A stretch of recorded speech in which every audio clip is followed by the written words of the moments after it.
All of you Mark apologists need to apologize to Amber. Season 3 of Invincible is finally out, and a lot of Mark's flaws are being highlighted. So let's talk about it. And spoilers if you aren't up to date with Invincible. So our new ongoing conflict this season will be Mark versus Cecil. And this conflict brings up an interesting debate about ethics and morality. What I've been finding interesting about this debate is the amount of excuses that people have been giving Mark, who was acting immaturely and honestly unfairly. Cecil's entire argument is that he's putting in these contingency plans because he fears Mark and feels like there should be some type of check for Mark if he were to, I don't know, go crazy. He's also rehabilitated Mark's former ops and added them to this program and has them paying their debt to society by doing hero work. Personally, I believe that Mark overreacted at finding out this information. Did Mark not send them to prison to be rehabilitated? And I feel like a lot of us are putting our real life situations into this as Cecil's philosophy and him being essentially, I think,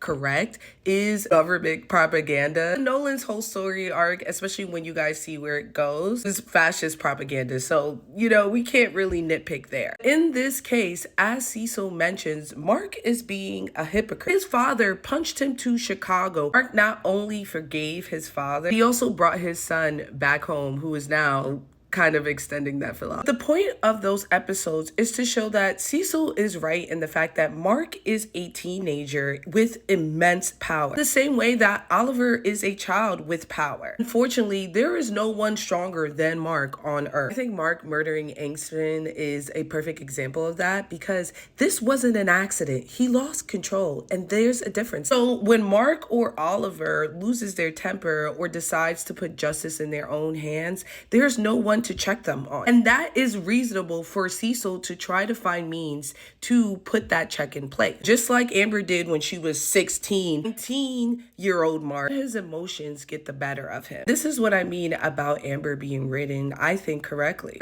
Saying, oh, I already knew that you were invincible and still being upset is not poor writing. It's a reflection of her being a teenager and wanting her boyfriend to be truthful. The way that Mark wants this government official to be truthful to him. But y'all understand it with Mark. Y'all never understood it with Amber. Why? I know why, but you know what I'm saying? I want to hear y'all say it. Here's the thing. We know that Mark is a dodo. Even when he's given advice like not telling Eve about him interacting with older her, he can't stand to listen to it. He does what he wants. And honestly, that is the scariest thing about Mark, is that he does whatever he wants. Really, the earth is at the mercy of his morals. Just wanted to get it out that y'all need to reevaluate how you see this character.